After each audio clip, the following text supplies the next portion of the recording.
Welcome back to Cooking with Chris. This week we're doing bread.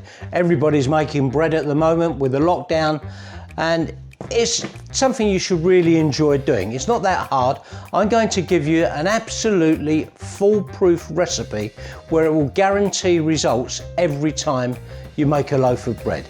I remember when I was a kid, I used to go out to the market, Chapel Market in Islington. Mum and Dad would send me up there for a couple of loaves of bread. On the way back, I'd be picking the ends of it out, eating it, and get a slap round the ear hole when I got home. But it was good bread. Anyway, I've replicated that in this recipe. As I say, it is foolproof and you will love it. So let's get ahead, make this bread in the THERMOMIX TM6, and then when we're done, the results will speak for themselves. The ingredients I'm giving you are to make 2 loaves. If you want to make 1 loaf, just cut the ingredients in half. And these are the ingredients. We want good quality, strong flour. And we want some instant yeast, decent sea salt, and the best quality olive oil you can get, some sugar, and some room temperature water. Right, what we're doing now is putting the water into the THERMOMIX, and we're going to get this to the correct temperature to activate the yeast. What we're doing now is we're going to put the yeast in, and at the moment we just pop this in and we try to avoid putting it on the blade, spread it all around, and then we'll put in some sugar. This helps the yeast to activate. That's the one that's got stuck in there. So give that a little bit of help, pop it out.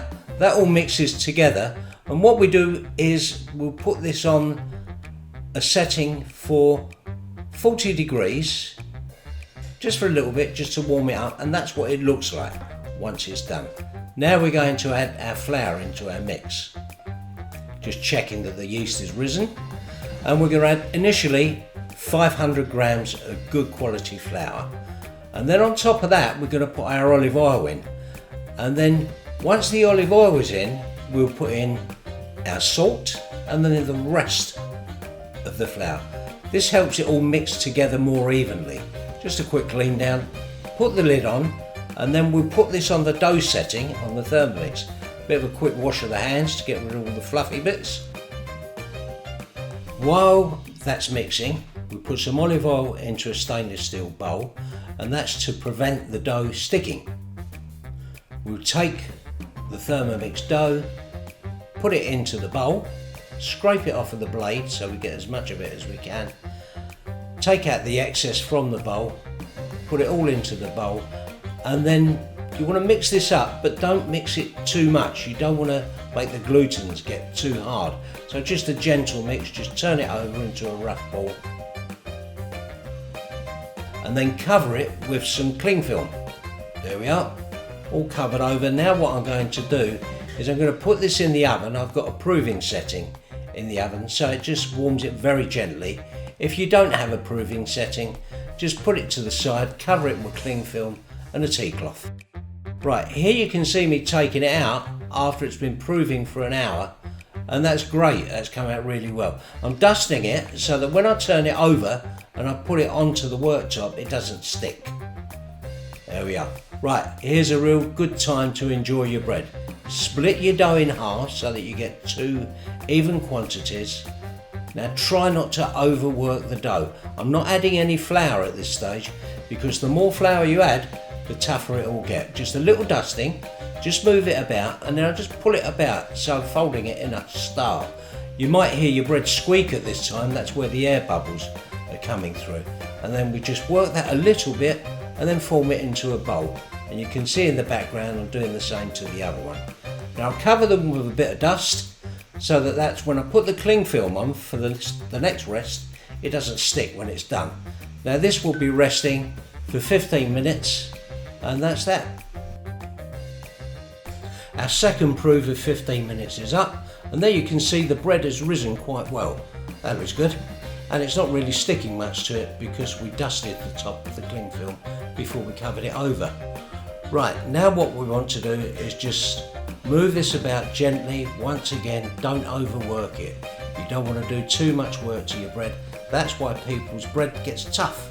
Now what we do is just flatten this out, and we're going to pull this out into a shape elongated and then fold it into a triangle. It's wider at the bottom. Bit of dust on my hands, And then what I'll do is I'll start folding it towards me and pushing it in at the same time with the thumbs. Not too gentle, just a good push. And then we're going to form this into a big sausage shape. Right? And then what we want to do is make sure we've got the seam at the bottom of the bread. And then we now butter the loaves. Now we use butter and not olive oil, because if you use butter, your loaves won't stick. Right. Got that ready, going to give it a score to give it that artisan look, so that when it comes out, gives it a little bit of a different look to it. Put that in the pan ready, bit of dust on top of them, so that when you have the next proof, it won't stick again. Right, this is very important, you don't put this down too tight, just lay it over. And then tea towel on there, and we're now going to wait for another hour for that. Okay, third proof over. A lot of proving, but I do it this way because it's a successful recipe. Other people do it once.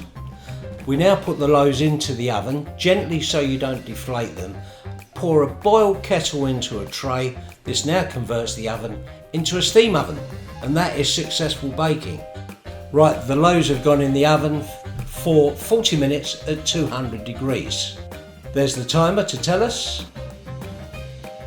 Now when I take these out, I'm going to turn them out onto a wire rack, and what we'll do is see if they're nice and hollow. Now you get that sound when you tip it out and you tap the bottom of the loaf. Give it a good tap and you'll hear that you've got a hollow sound. That means it's done.